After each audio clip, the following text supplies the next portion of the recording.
In order to take photos on iPhone 16e with the highest resolution possible, what you can do is first of all go to settings, then in the settings go to camera, and then we want to go to formats.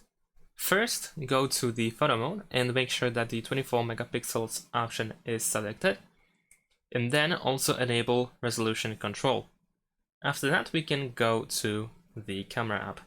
Next, in the camera, first of all make sure that this option is enabled, so make sure that the strike across is not there. The HEIF max has to be enabled. Besides that, do not use any zoom. You should use ×1 zoom or 1x, and then you can take a photo. Also, night mode should also not be enabled.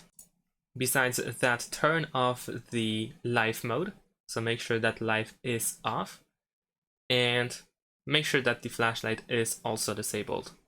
Now, if you take a photo with this setup, you'll notice that, let's actually go back, I didn't want to edit. You'll notice that we can take photos with the 48 megapixels camera or resolution, and the resolution over here is 6K by 8K. And that's pretty much it. If the resolution is actually lower in your case, then you can also go to the camera settings and make sure that 4:3 aspect ratio is selected. If you choose, for example, square, there is a high chance that you will actually make a lower resolution, as you can see over here. So that's pretty much it. Thanks for watching, leave a like and subscribe to my channel, and see you in my next videos. Bye!